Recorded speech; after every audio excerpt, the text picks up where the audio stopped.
बेळगाव उपनगर आणि ग्रामीण भागात भटक्या कुत्र्यांचा उपद्रव दिवसेंदिवस वाढत असून नागरिक अक्षरशः त्रस्त झाले आहेत।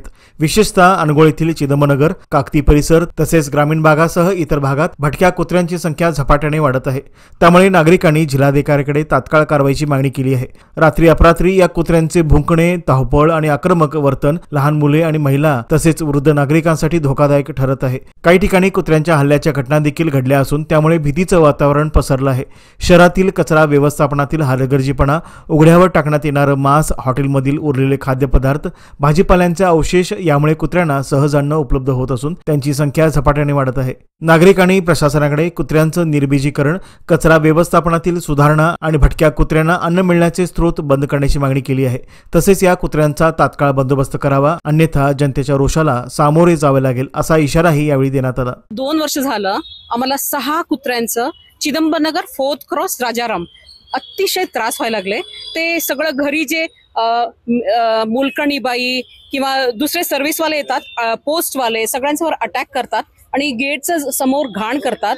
आम्हाला आता सहन करून करून करून आता पुरे झालेलं आहे, म्हणून आम्ही आता डीसी ऑफिसला येऊन आमचा अर्जी द्यायला आलेला आहे। आम्ही हम काकती गांव से आए हैं।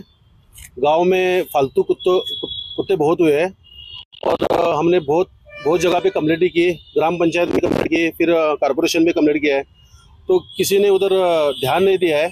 तो कुत्तों की वजह से जो छोटे बच्चे हैं स्कूल को जाते हैं तो उनके पास टिफ़िन होता है, वो स्मेल से वो कुत्ते आके उसको पकड़ते हैं, जख्मी करते हैं। प्रेग्नेंट लेडीज़, बूढ़े लोग जो मॉर्निंग वॉकर्स हैं जो सुबह घूमने के लिए लेते हैं, उनको भी बहुत कुत्तों ने काटा है। बहुत से ऐसे घटनाएं घटी है। तो हमारे गांव में काकती में 20 लोगों को कुत्ते ने काटा है, कंप्लेंट भी किया है और उनका रिकॉर्ड भी है। तो मैं माननीय जिलाधिकारी इनको हम विनंती कर रहे हैं कि माननीय सुप्रीम कोर्ट ने जो कायदा दिया है, जो भी उन्होंने बोला है, वो सिर्फ सिटी लेवल ना करते हुए ग्रामीण भागों में भी उसकी अंमलबजावणी होनी चाहिए। चिदंबरनगर 4था क्रॉसहून आम्ही त्या ठिकाणी जे राहतोय आम्ही 10 माणसाकडे आलेलो आहोत आणि त्यामुळे आम्ही कंप्लेंट केली। आता उद्यमबाग पोलिसांमध्ये कंप्लेंट केली, सगळ्या त्याच्यामध्ये घातलंय। कशी कुत्रे अंगावर येतात, कारवरती कसे येतात, कुणाला चावतात, मुलं त्या ठिकाणी शाळेला मुलं जाऊ शकत नाहीत, कोणी त्या गल्लीतनं जायला गेले तर दुसऱ्याकडे जातात कारण अंगावरती कुत्रे येतात म्हणून। भाजीवाले येऊ शकत नाही, पेरवाले येऊ शकत नाही, दूधवाले येऊ शकत नाही, काही करिअरवाले येऊ शकत नाही, सगळं कंप्लेंट देऊन घातलेत मी। आणि आम्हाला उद्यमबाग पोलिसांना मदत करते, फार मदत करते। तर रोजच्या रोज आता कायदा बदलला, आम्ही काय करू म्हणतात त्याच्याकरता सध्याच्या कायद्याप्रमाणे एक आहे की त्यांनी खायला घालून एक ठिकाणी आपल्या घरामध्ये आमची रिक्वेस्ट आहे। दुसरं त्यांनी कॉर्पोरेशनमध्ये जर पकडायला असेल त्यांना अडथळा करून नाही, त्यांनी अडथळा घेतो तो गुन्हा होतोय। आणि तिसरं म्हणजे त्यांनी त्या खायचं पूर्ण बंद केलं पाहिजे। एका ठिकाणी ज्या ठिकाणी सांगितलं त्या ठिकाणी आणि घरामध्ये ठेवायचं नाही, आपल्या घरामध्ये रात्रभर घरात असतात, बाहेर येतात असं चालतंय। त्या बांधून ठेवून देतात, कुत्रा जर ती ठेवायची असेल बांधून ठेवून आमचं काही म्हणणं नाही आहे। त्या रस्ते सोडून एवढी इच्छा आम्ही।